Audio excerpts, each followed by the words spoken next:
let's start command injection. So what is command injection and all those things. So what is command injection? So command injection क्या है? Command injection is a server side vulnerability where an attacker can execute arbitrary system command on the server. तो वो जो है server पर command execute कर सकता है अगर किसी भी वेब एप्लीकेशन में, मोबाइल एप्लीकेशन में या फिर कोई सी भी एप्लीकेशन में अगर कमांड इंजेक्शन की वर्नेबिलिटी है तो वो आर्बिट्री सिस्टम कमांड, जितनी भी सिस्टम कमांड्स होती है, ls dir, if config, ip config, whatever, तो वो सारी कमांड्स वो सिस्टम के ऊपर रन कर सकता है। ठीक है। और इट हैपन व्हेन, ये कब होती है? User input is not properly sanitize, अगर जो आपने यूजर का जो इनपुट दिया है उसके साथ साथ आपने अनदर कोई कमांड पेश कर दी, तो वहां पे जब इनपुट सैनिटाइज नहीं है प्रॉपर्ली तब ये कमांड इंजेक्शन की वल्नरेबिलिटी ऑकर होती है। ठीक है। And that input is pass directly into the system command, और जो आपका जो भी इनपुट है वो डायरेक्टली अगर सिस्टम कमांड के अंदर जा रहा है तो वहां ये वल्नरेबिलिटी होगी। Let's see step by step. ये जब प्रैक्टिकल होगा तो आपको समझ आएगा। वर्चुअल बॉक्स ओपन करते हैं। वर्चुअल बॉक्स ओपन किया, डीवीडब्ल्यू हमारा स्टार्ट कर लेते हैं, साथ साथ हम बब सूट भी स्टार्ट कर लेते हैं। बब सूट हमने स्टार्ट किया है। ओके, बब सूट हमारा स्टार्ट हो चुका है। प्रोक्सी में जाएंगे, प्रोक्सी में यहाँ पे ओपन ब्राउजर होगा तो हम बब सूट का एक ब्राउजर ओपन कर लेंगे। जो इसका डिफॉल्ट ब्राउजर है क्रोमियम, उसी को ओपन करते हैं। हमारा डीवीडब्ल्यू बूट होने वाला है। Enter enter. बब सूट का ब्राउजर हमारा लॉन्च हो चुका है। हम वर्चुअल मशीन का वेट कर रहे हैं, बूट हो रही है और ये बूट हो चुकी है। यहाँ पे हम इसका आईपी एड्रेस देखने के लिए कमांड है हमारे पास, इफ कॉन्फिग करेंगे तो इसका आईपी एड्रेस हम देख सकते हैं। तो इसका जो आईपी एड्रेस है 172.20.10.3, यहाँ पे सेकंड लाइन में आपको आईपी एड्रेस उसका विजिबल है। तो लेट्स हम यहाँ पे हमारी कमांड प्रॉम्प्ट ओपन करेंगे। कमांड प्रॉम्प्ट ओपन करने के बाद उस आईपी को पिंग करके देखेंगे हम उसके बीच में कम्युनिकेशन बना पा रहे हैं कि नहीं। तो उसका आईपी एड्रेस क्या था? 172.20.10.3, यही उसका आईपी था। जैसे मैंने पिंग किया इसको तो मैं अब उस आईपी के बीच में कम्युनिकेशन बना पा रहा हूँ। इट मीन्स कि मैं उस आईपी एड्रेस के बीच में जो भी कनेक्शन है, मतलब पिंग कर सकता हूँ या फिर उस पर कोई भी सर्विसेज चल रही है तो उन सर्विसेज को एक्सेस कर सकता हूँ। ठीक है। तो let's go and check the web services 172.20.10.3 and यहाँ पे डीबीडब्ल्यूए चल रहा है। तो ओके, यहाँ पे डीबीडब्ल्यूए का लॉगिन पेज आया। यहाँ पे इसका डिफॉल्ट है ID password, user name is admin and password is password. And जैसे एंटर किया है लॉगिन हो चुके हैं। अब यहाँ पे ब्रूट फोर्स हम ऑलरेडी देख चुके हैं। सेकंड वाला हम देखने वाले हैं कमांड एग्जीक्यूशन। तो जब कमांड एग्जीक्यूशन की वल्नरेबिलिटी को समझने के लिए सिंपल सा आप एक एग्जांपल मैं आपको देता हूँ कि यहाँ पे लिखा हुआ है पिंग फॉर फ्री। ठीक है। तो अब इससे पहले आपको पिंग समझना होगा कि पिंग क्या होता है। जैसे कि मैंने अभी सिस्टम पे पिंग किया था, यहाँ पे मैंने पिंग किया था और मैं यहाँ पे जैसे गूगल का डीएनएस सर्वर का आईपी एड्रेस ले लेता हूँ। उसका आईपी एड्रेस होता है 8.8.8.8 एंड जैसे इंटर किया तो यहाँ मुझे रिप्लाई मिल रहा है 8.8.8.8 से, क्योंकि यहाँ पे इसने 4 पैकेट भेजे।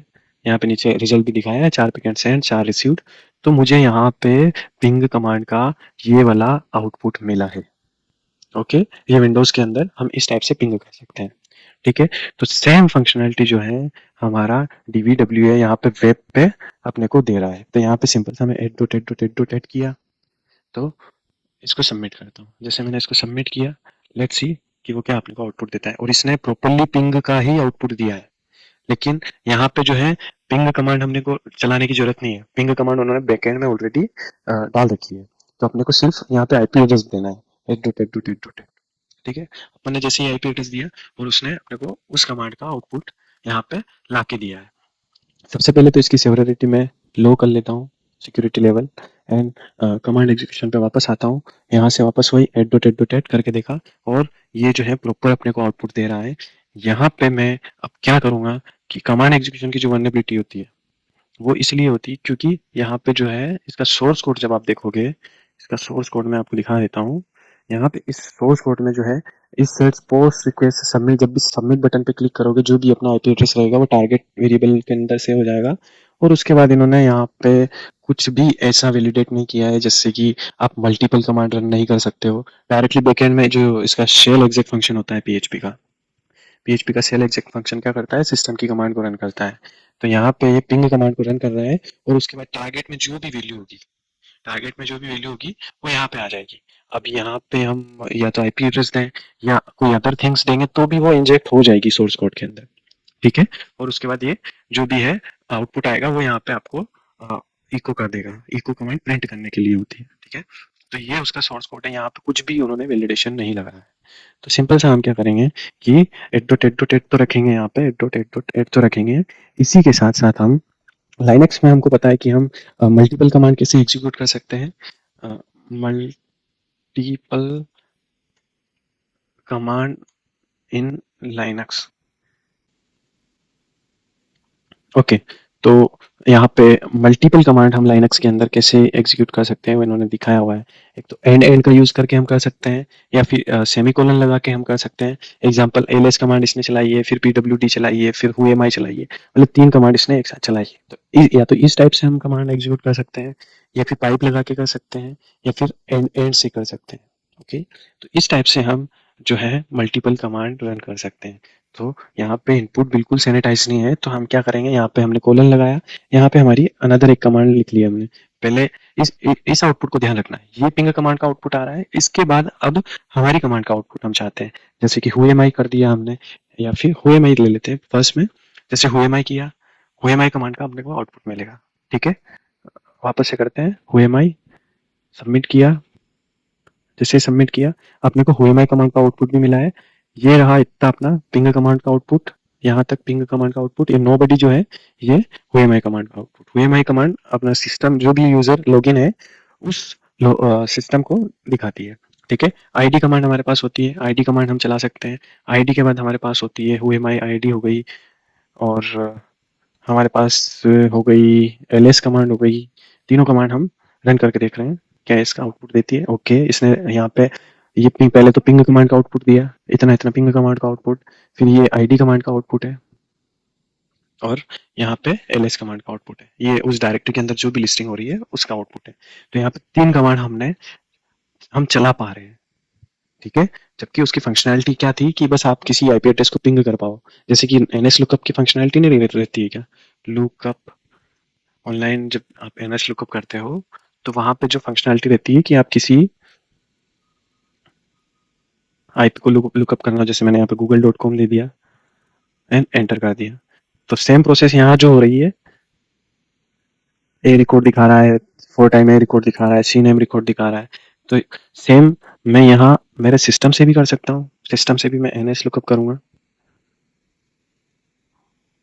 google.com एंटर किया, उसने दिखाया प्रॉपर उसका ए रिकॉर्ड। यहाँ पे आपको पता चल गया मल्टीपल कमांड चलाने से हम सर्वर के अंदर अनदर कोई कमांड चला पा रहे हैं। अब हम कमांड चला पा रहे हैं, ठीक है। अब इससे हम क्या करेंगे, रिवर्स शेल लेंगे, ठीक है। तो रिवर्स शेल क्या होता है सबसे पहले, so what is reverse shell? तो reverse shell is a technique used in cybersecurity, both offensive and defensive, where a target machine initiate a connection back an attacker machine giving remote command line access. तो reverse shell से क्या होता है कि तुमको remotely command line access मिल जाता है, ठीक है। और ये कैसे वर्क करता है, इसका वर्क फ्लो देखो। Attacker start listener on their machine. सबसे पहले जो है अटैकर लिसनर स्टार्ट करता है। लिसनर क्या होता है, एनसी, ठीक है। नेटकैट जो होता है वो स्टार्ट करता है। विक्टिम एग्जीक्यूट अ पेलोड, जैसे जो भी विक्टिम होगा वो पेलोड एग्जीक्यूट करेगा, और जैसे ही वो पेलोड एग्जीक्यूट करेगा तो अटैकर के पास जो है कनेक्शन बैक आएगा, और वो उससे कनेक्शन बना लेगा, और अटैकर को जो है उसका शेल एक्सेस मिल जाएगा। उस शेल के अंदर वो रिमोटली उस सर्वर को कनेक्ट कर पाएगा, not graphically but command line के थ्रू, ठीक है। और लिसनर कैसे स्टार्ट करते हैं वो यहाँ इन्होंने दिया हुआ है, NC-NLVP, और ये 4444 जो है पोर्ट, ठीक है। उसके बाद रिवर्स शेल भी इन्होंने बेस का रिवर्स शेल दिया है, यहाँ पे देख सकते हो, ठीक है। तो अब हम वापस से आते हैं, यहाँ पे हम अ, हमारा रिवर्स शेल जनरेट करते हैं। रेव शेल एक वेबसाइट है जहाँ पे आप रिवर्स शेल जनरेट कर सकते हो। तो मैं जैसे गया रेव शेल, यहाँ पे फर्स्ट वाली जो साइट है revshell.com, इस पे आए। इस पे आने के बाद यहाँ पे आपके सिस्टम के अंदर जो भी लैंग्वेज हो, जैसे कि यहाँ पे मैं चेक कर, वो भी लैंग्वेज भी चेक कर सकते हैं। जैसे वो कैसे करेंगे कि मैंने किया पाइथन विच पाइथन किया, तो अगर इसके अंदर पाइथन इंस्टॉल होगा तो ये आपको दिखा देगा कि हाँ इसके अंदर पाइथन इंस्टॉल है। तो इसने यहाँ पे लोकेशन दिया है कि यूएसआर के अंदर बाइनरी रखी हुई है पाइथन की, मतलब इसके अंदर पाइथन इंस्टॉल्ड है। तो अब मैं यहाँ से पाइथन का शेल बना सकता हूँ। तो मैं यहाँ से PHP भी होगी, उसके बाद PHP का भी आप शेल बना सकते हो। सिंपल सा कुछ नहीं करना है आपको। यहाँ पे क्या करना है, यहाँ पे जो है अटेकर मशीन का आईपी एड्रेस आएगा। अटेकर कौन है, 170 विंडोज वाला हमारा 172.20.10 डॉट, यहाँ पे अपने विंडोज पीसी का कमांड प्रॉम्प्ट से और आईपी देख लेते हैं अपन। अपना आईपी क्या है, 10.5, ठीक है, 10.5। ये हमने हमारे विंडोज पीसी का आईपी एड्रेस दे दिया है। यहाँ पे पोर्ट चेंज कर लेते हैं 9999, कोई सा भी, या फिर नहीं भी करोगे तो चलेगा, ठीक है, लेकिन वो पोर्ट पहले से बिजी नहीं होना चाहिए, उस पोर्ट पे कोई सर्विस चलना नहीं चाहिए। ओके, अब यहाँ से हम क्या करेंगे, पाइथन पे आएंगे, पाइथन 2, पाइथन 3, ओके, सब वन बाय वन एग्जीक्यूट करके देखेंगे कि कौन सा उस पर। यहाँ से पाइथन का वर्जन भी देख सकते हो, ठीक है, अगर हो सका तो हम पाइथन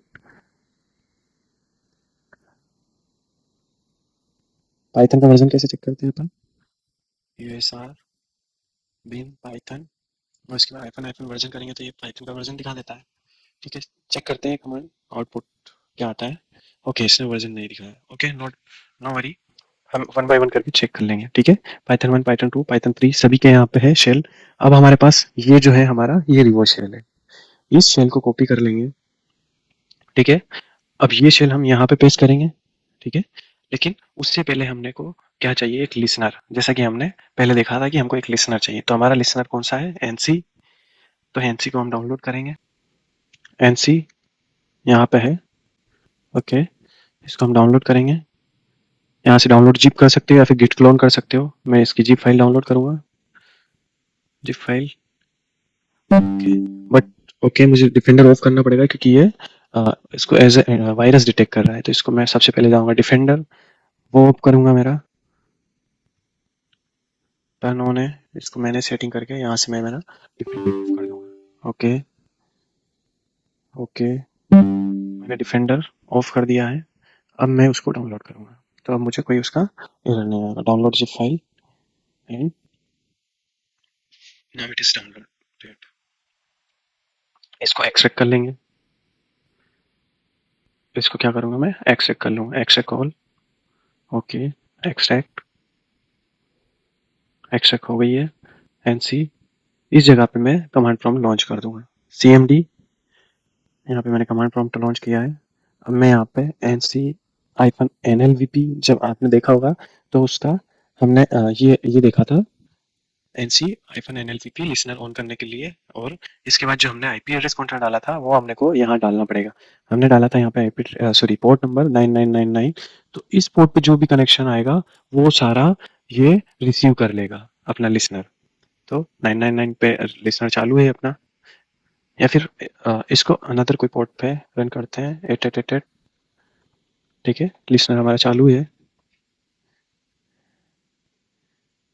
dir किया, nc.exe है, ओके, nc.exe -nlvp 4444 पे मैं लिसनर चालू करना चाह रहा हूँ। लिसनर हमारा चालू है। अब मैं क्या करूँगा, सिंपल सा, यहाँ पे जो रिवर्स शेल है इस पे आऊँगा, यहाँ पे भी मैं 4444 कर दूंगा। तो मेरा पोर्ट जो है अब 44 है और आईपी एड्रेस विक्टिम का ये है। इसको मैं यहाँ से कॉपी करूँगा सिंपल सा, और मेरी जो वनरेबल, जहाँ कमांड एग्जीक्यूशन की वनरेबिलिटी है वहाँ आया, और इस पेलोड को सिंपल सा पैस करूँगा, ठीक है। इससे पहले मैं एक चीज़ ऐड करूँगा यहाँ पे, वो है @@@@, क्योंकि फर्स्ट वाली कमांड भी चलनी चाहिए और सेकंड वाली भी चलनी चाहिए। तो @@@@@, फिर उसके बाद मैं कोलन लगा दूंगा, उसके बाद python-c, सिंपल सा, ये हमारा हो गया। अब लिसनर हमारा यहाँ पे ऑन है, सिंपल सा, इसको क्या करूँगा मैं, जैसे मैंने सबमिट किया तो यहाँ पे कनेक्शन मिलना चाहिए, और यहाँ पे आपने को उसका रिवर्स कनेक्शन मिला है, जैसे देखो आप। तो यहाँ पे अब हम उस सर्वर पे जो भी है कमांड एग्जीक्यूट कर सकते हैं। अब उसका आईपी देखोगे आप तो क्या है, इफ कॉन्फिग, तो उसका आईपी एड्रेस दिखाया है कि उसका आईपी एड्रेस क्या है, 3, जबकि हमारे विंडोज पीसी का आईपी क्या था, 5। आईपी कॉन्फिग किया, कॉन्फिग, हमारे विंडोज पीसी का आईपी क्या है, 5, और उसका आईपी क्या है, 3। तो ये उस सर्वर का आपने को एक्सेस मिला है। यहाँ पे हम जो कमांड चाहे वो रन कर सकते हैं। cd करके स्लैश गए, ls किया, cd होम पे गए, ls किया, cd करके dvwa, whatever you want to execute you can. तो ये आर्बिट्री सिस्टम कमांड आप एग्जीक्यूट कर पा रहे हो क्योंकि यहाँ पे कमांड एग्जीक्यूशन की वल्नरेबिलिटी है। इससे आपने शेल लिया, रिवर्स शेल, और उसके थ्रू आप यहाँ पे कमांड एग्जीक्यूशन की वल्नरेबिलिटी परफॉर्म कर पा रहे हो। अब यहाँ पे इसमें कोई भी वैलिडेशन नहीं था, ठीक है। यहाँ पे मैं इसको रिफ्रेश करता हूँ, इसको शेल को एग्जिट करता हूँ, ओके। यहाँ से वापस से इसको रिफ्रेश करता हूँ, जैसे रिफ्रेश करूँगा, कंटिन्यू। अब मैं क्या करूँगा, इसको डीबीडब्ल्यू की सिक्योरिटी जो है थोड़ी सी बढ़ा देता हूँ, मीडियम कर देता हूँ, ठीक है। डीबीडब्ल्यू सिक्योरिटी मीडियम किया, इसको सबमिट किया, ओके। जैसे ही इसको सबमिट किया, ओके, वापस से मैं कमांड एग्जीक्यूशन की वल्नरेबिलिटी पे आऊँगा। अब मैं पहले जो 8.8.8 कर रहा था, उसके बाद मैं कोलन लगा रहा था और हु एम आई कर रहा था और सबमिट कर रहा था, तो पहले मुझे आउटपुट मिल रहा था। लेकिन अब जो मीडियम लेवल जो है, सिक्योरिटी लेवल हमने मीडियम किया है, तो वो पेलोड, पिछले वाला पेलोड जो है वो काम नहीं करेगा, यहाँ पे बिल्कुल भी काम नहीं करेगा, कुछ भी आउटपुट नहीं मिल रहा है। क्योंकि यहाँ पे अगर आप इसका सोर्स कोड देखोगे तो इसके सोर्स कोड में यहाँ पे इन्होंने एक चीज जो है वो ब्लैक लिस्ट की है। वो क्या है कि रिमूव, इन्होंने सब्स्टिट्यूट किया है क्या, कि अगर आपको एंड एंड दिखे या फिर ये सेमीकोलन दिखे तो उसको ब्लैंक स्ट्रिंग से रिप्लेस कर दो। तो अब हो क्या रहा है कि हम जैसे यहाँ पे एट डाल रहे हैं, तो ये उसके बाद हम मल्टीपल कमांड एग्जीक्यूट करने के लिए ये सिंबल लगा रहे हैं सेमीकोलन, तो ये इसको ब्लैंक स्पेस में कन्वर्ट कर रहा है, तो वो कमांड चल नहीं पाएगी। लेकिन जब आप इसके सोर्स कोड में देखोगे यहाँ पे, तो इन्होंने बस दो ही चीजें जो है ब्लैक लिस्ट की हुई है, एक एंड एंड और एक सेमीकोलन। लेकिन हमने यहाँ पे पहले देखा था कि मल्टीपल कमांड हम पाइप के थ्रू भी एग्जीक्यूट कर सकते हैं, ठीक है। लाइनक्स में हम पाइप के थ्रू भी मल्टीपल कमांड एग्जीक्यूट कर सकते हैं। So let's try pipe. अगर पाइप चल रहा है तो हम वहाँ पे आईडी कमांड चलाते हैं, सेंड किया, या उसने यहाँ पे हमने को आईडी कमांड का आउटपुट दिया है। वापस से करते हैं, at and after that pipe लगाया एंड इफ कॉन्फिग किया, इफ कॉन्फिग एंड सबमिट किया, या तो यहाँ पे यू कैन सी उसने उसका आईपी एड्रेस दिखाया है। तो यहाँ पे हम प्रॉपरली कमांड एग्जीक्यूट कर पा रहे हैं मीडियम सिक्योरिटी लेवल के अंदर ऑल्सो। और यहाँ पे जब हाई सिक्योरिटी करोगे आप, यहाँ पे मैंने किया हाई सिक्योरिटी एंड सबमिट किया, तो हाई सिक्योरिटी के अंदर कमांड एग्जीक्यूशन की वल्नरेबिलिटी के अंदर आते हैं। यहाँ पे इसका सोर्स देखेंगे हम, व्यू सोर्स। तो अब यहाँ पे इन लोगों ने ये चीज इम्प्लीमेंट करी है कि जो भी अपना टारगेट आएगा उससे वो स्ट्रिप्स स्लैश तो हटा देगा, उसके बाद उसको जो आईपी एड्रेस आएगा उसको 4 पार्ट में डिवाइड करेगा और डॉट से सेपरेट करेगा। उसके बाद उसको, अगर वो न्यूमेरिक है तो ही वो एक्सेप्ट करेगा, अदरवाइज वो एक्सेप्ट नहीं करेगा। तो यहाँ पे इन्होंने बहुत सारे वैलिडेशन लगाए हैं। तो अब यहाँ पे आप C D P W D इस टाइप की चीजें, अल्फाबेटिकल चीजें कुछ भी एक्सेप्ट नहीं होगी, rather than only it is accept, ये जो है एक्सेप्ट करेगा ओनली न्यूमेरिकल वैल्यू, ठीक है। तो यहाँ भी एक वल्नरेबिलिटी है कि ये बस न्यूमेरिक तो एक्सेप्ट कर रहा है और ये एक्सेप्ट कर रहा है ओनली नंबर। लेकिन आईपी एड्रेस जो होता है हमारा 215 सॉरी 255.255.255 तक जाता है। लेकिन यहाँ ऐसा नहीं है, आप अनदर आईपी एड्रेस भी इंजेक्ट कर सकते हो। लेकिन यहाँ पे तुम 555 भी इंजेक्ट करोगे तो वो वैलिडेट नहीं कर रहा है, वो ओनली नंबर वैलिडेट कर रहा है कि वो एक न्यूमेरिक होना चाहिए, ठीक है। तो यहाँ पे हम इस तरह से चीजें इंजेक्ट कर सकते हैं कुछ भी, या फिर आप कन्वर्ट करो उसको बाइट कोड में, या फिर वहाँ पे न्यूमेरिकल वैल्यू नहीं होनी चाहिए और 4 एक्टेड में होनी चाहिए। ऐसी कोई चीज होगी तो वो यहाँ पे ये वाला जो वैलिडेशन है ये भी बाईपास हो जाएगा। अभी के लिए इतना ही, यही है कमांड एग्जीक्यूशन की वल्नरेबिलिटी। अब हम देखेंगे कि कमांड एग्जीक्यूशन के क्या इम्पैक्ट हो सकते हैं। तो with this vulnerability attacker can execute OS command, जैसा कि हमने एग्जीक्यूट करी थी, हुएमाई आई कॉन्फिग जो भी है, सर्वर का एक्सेस लिया, रीड सेंसिटिव फाइल, सर्वर के अंदर की सेंसिटिव फाइल भी हम एक्सेस कर सकते हैं और फुल कंट्रोल भी ले सकते हैं, जैसे कि आरसी हमने लिया था अभी, रिमोट कोड एग्जीक्यूशन। तो ये इसका कमांड एग्जीक्यूशन का इम्पैक्ट है, और इसको कैसे हम प्रिवेंट कर सकते हैं वो भी इन्होंने दिखाया हुआ है। तो कैसे इसको प्रिवेंट करेंगे, तो directly avoid system command, validate input, whitelist करो इनपुट को, use safe API, no direct shell execution, directly वहां पे जो सेल एग्जीक फंक्शन यूज हो रहा था उससे डायरेक्ट सिस्टम की कमांड जो है एग्जीक्यूट हो रही थी। यहाँ पे अप्लाई लिस्ट प्रिविलेज, जो है लीस्ट प्रिविलेज अप्लाई करने का और डिसेबल डेंजरस फंक्शन जो भी है। तो की पॉइंट यही है कि never pass user input directly into the system command, तो आप कमांड इंजेक्शन को प्रिवेंट कर सकते हो। ठीक है, तो आज के इस वीडियो में इतना ही, मिलते हैं नेक्स्ट वीडियो में। और अगर आपको कमांड इंजेक्शन से रिलेटेड या फिर अनदर कोई वल्नरेबिलिटी से रिलेटेड कोई भी डाउट हो तो आप मुझे डायरेक्टली कमेंट सेक्शन में पूछ सकते हैं, या फिर आप मेरे इंस्टा पे या कहीं भी आप मुझे सोशल मीडिया पे पिंग कर सकते हैं।